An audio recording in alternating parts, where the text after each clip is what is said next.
নমস্কার। বাংলা সাহিত্য চর্চার গল্প পাঠের আসরে সকলকে স্বাগত জানাই।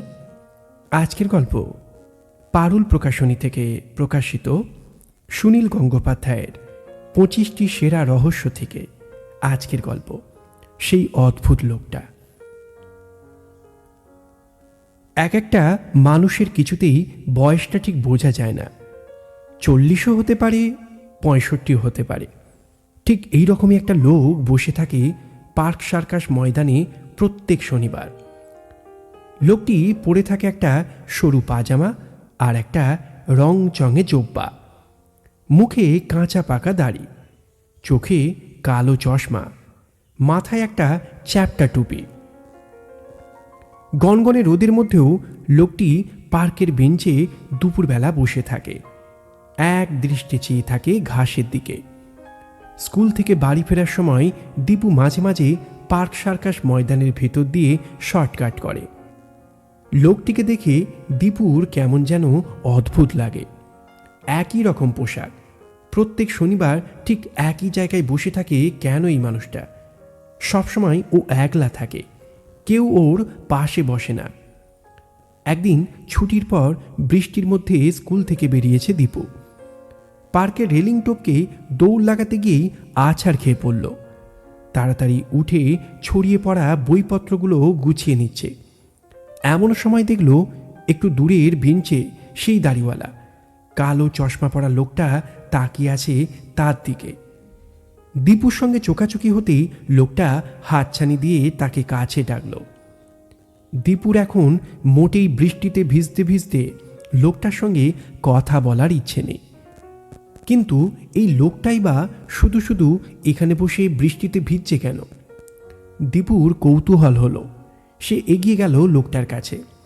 লোকটি বলল, ইষ্টুম কিষ্টুম দ্রুক দ্রুক। এ আবার কীরকম ভাষা? এই লোকটা কি কাবুলিওয়ালা নাকি? চেহারা দেখে তো মনে হয় না কাবুলিওয়ালা। লোকটির রোগা পাতলা চেহারা। দীপু কখনো রোগা কাবুলিওয়ালা দেখেনি। দীপু বলল, কেয়া হাম নেই জানতা। লোকটা এবারে দুটো আঙুল তুলে জিজ্ঞেস করল, হিন্দি? বাংলা? দীপু বলল, বাংলা।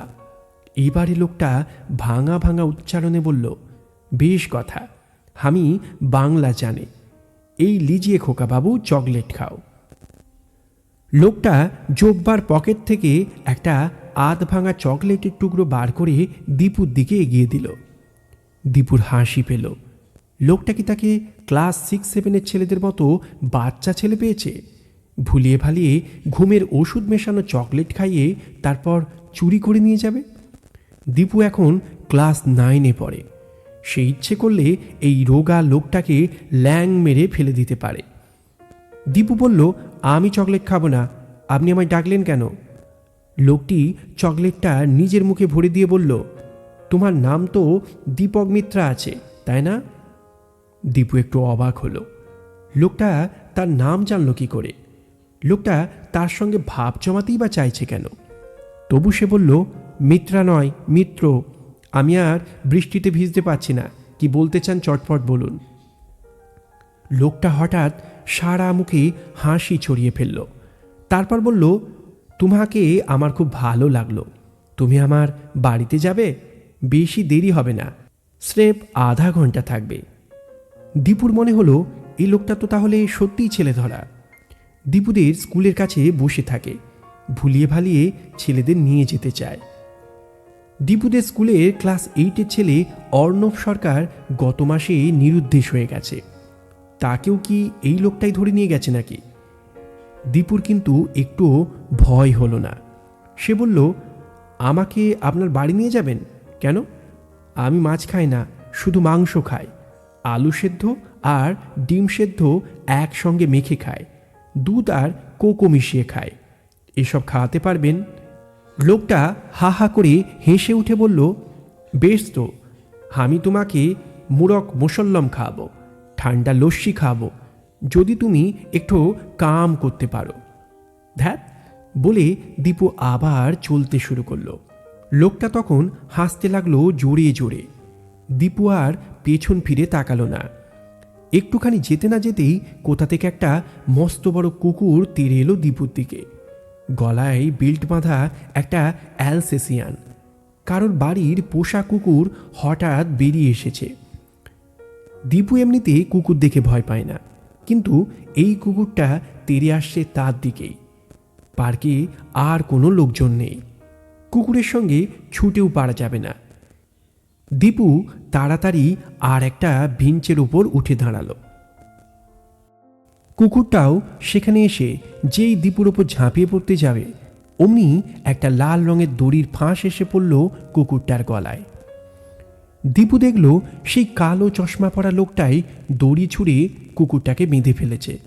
তারপর কুকুরটাকে টানতে টানতে নিজের কাছে নিয়ে গিয়ে লোকটা তার গলা থেকে ফাঁস খুলে দিল। তারপর কুকুরটার মাথায় একটা চাপড় মেরে বলল, যা ভাগ। এত বড় কুকুরটা এখন দারুণ ভয় পেয়ে লেজ গুটিয়ে প্রাণপণে দৌড়ে পালিয়ে গেল। লোকটা আবার দীপুর দিকে হাতছানি দিয়ে বলল, ইধারে এসো দীপকবাবু। দীপু বলল, থ্যাংক ইউ, আমার বাড়ি ফেরার দেরি হয়ে যাচ্ছে। লোকটি উঠে দাঁড়িয়ে বলল, ভয় নেই দীপকবাবু, 1 মিনিট ঠাড়ো, একটু কথা বলি। তোমাকে একটু চিজ দিতে চাই, বহু দামি চিজ। দামি চিজ মানে দামি জিনিস? সেটা আমাকে দেবেন কেন? দেব, তোমাকে আমার পছন্দ হয়েছে সেই জন্য। তার বদলে তোমাকেও একটু কাম করতে হবে। যাবে আমার বাড়িতে? না, স্কুল থেকে ঠিক সময় বাড়ি না ফিরলে আমার মা চিন্তা করবেন। তাছাড়া আমি বৃষ্টিতে ভিজে যাচ্ছি, সামনে আমার পরীক্ষা। ঠিক আছে, বৃষ্টি আমি থামিয়ে দিচ্ছি। এই দেখো, 1, 2, 3। হাতে সেই লাল দড়িটা শূন্যে ছুড়ে দিয়ে লোকটা 5 পর্যন্ত গুনে বলল, এই দেখো, বৃষ্টি বেঁধে ফেলেছি আমি, এবারে রোদ উঠবে। বৃষ্টি সত্যিই থেমে গেল, যদিও আগে থেকেই একটু কমে আসছিল। দীপু হেসে বলল, আপনি বুঝি কুকুরের মতো বৃষ্টির গলাতেও দড়ি বাঁধতে পারেন? হে হে হে হে, আপনি বৃষ্টি কমে গেছে। লোকটি বলল, তোমাকে আমি আর একটু চিজ দেখাচ্ছি, তুমি এই দড়িটাতে হাত দাও। দীপু সাবধান হয়ে গিয়ে বলল, না, আমি দড়িতে হাত দেব না। ঠিক আছে, ওই গাছটায় হাত দাও। কেন, তাতে কি হবে? দিয়ে দেখো না। লোকটা তার হাতের দড়িটা দিয়ে গাছটার গায়ে একবার মারল। তারপর দীপু সেই গাছটার গায়ে হাত ছোঁয়াতেই দারুণ চমকে উঠল। দীপুর সারা শরীরটা ঝনঝন করে উঠেছে, ঠিক কারেন্ট লাগলে যেমন হয়। গাছের গায়ে তো কখনো কারেন্ট থাকতে পারে না। এই লোকটা তাহলে ম্যাজিক দেখাচ্ছে দীপুকে? দীপুর মনের কথাটা ঠিক বুঝতে পেরেই লোকটা বলল, এসব ম্যাজিক নেই, ম্যাজিক নেই, আসলি জিনিস আছে। আর একটু দেখবে, ওই দেখো, আসমান দিয়ে একটু এরোপ্লেন যাচ্ছে, যাচ্ছে তো। দীপু ওপরের দিকে তাকিয়ে দেখল, প্রায় ওদের মাথার ওপর দিয়ে একটা প্লেন উড়ে যাচ্ছে। সেই লোকটা লাল দড়িটা ছুড়ে দিল শূন্যের দিকে, তারপর বলল, যা। প্লেনটা অমনি অদৃশ্য হয়ে গেল। এবারে গা ছমছম করে উঠল দীপুর। এই কার পাল্লায় পড়ল সে?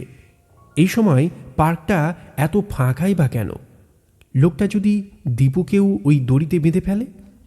দীপু শুকনো গলায় জিজ্ঞেস করল, কি হলো প্লেনটার? ধ্বংস হয়ে গেল?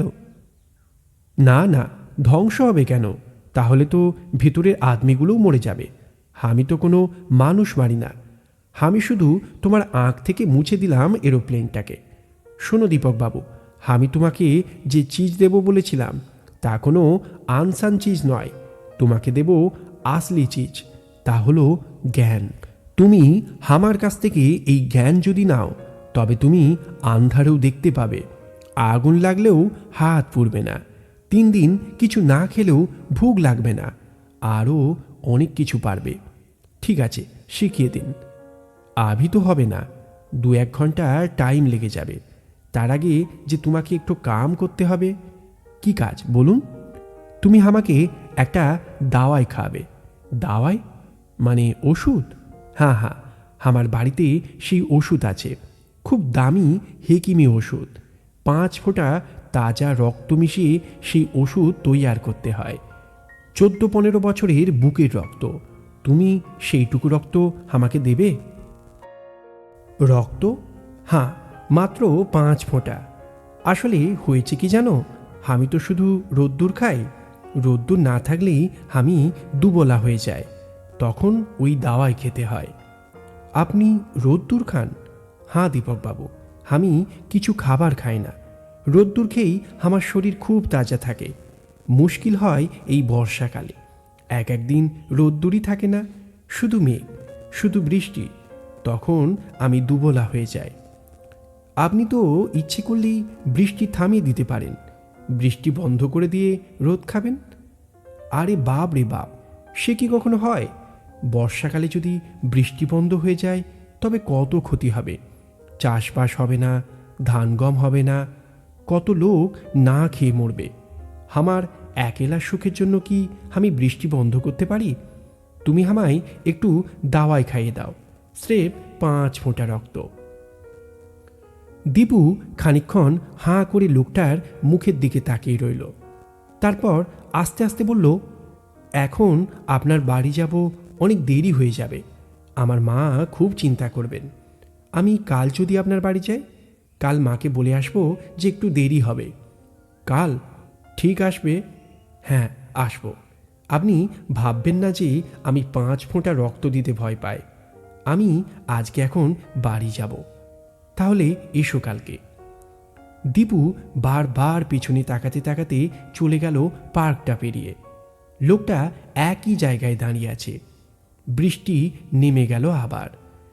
দীপু অবশ্য এই ঘটনাটা বাড়িতে কাউকে বলল না, কিন্তু লোকটা তাকে দারুণ ম্যাজিক শিখিয়ে দেবে ভেবে সে খুব উত্তেজিত হয়ে রইল। 5 ফোঁটা রক্ত তো অতি সামান্য ব্যাপার। সেদিন বিকেল থেকে সারা রাত বৃষ্টি হলো। পরের দিনও বিকেলের দিকে একই রকম বৃষ্টি। সেদিন রবিবার, দীপুর স্কুল বন্ধ।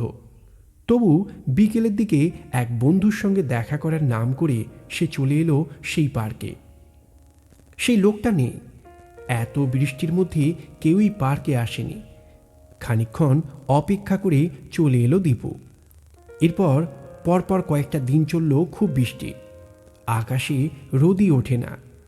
দীপুর খালি মনে হয় সেই লোকটা কিছু না খেয়ে আছে, আরও দুর্বল হয়ে পড়েছে। ওষুধ খাবে কি করে? অন্য কোনো ছেলে কি 5 ফোঁটা রক্ত দেবে? বৃষ্টির জন্য স্কুল বন্ধ রইল 2 দিন। তারপরের শনিবার দীপু ছুটির পরই দৌড়ে এলো পার্কে। লোকটা আজও বসে নেই তার সেই নিজের জায়গাটায়, কিন্তু সেই বেঞ্চটার উপরে একটা লাল রঙের দড়ি পড়ে আছে।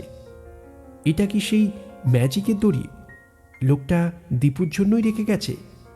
কিন্তু দীপু সেই দড়িটা ছুঁয়ে কিছু বুঝতে পারল না। লোকটা তো তাকে তার সেই জ্ঞান কিংবা ম্যাজিক শিখিয়ে যায়নি।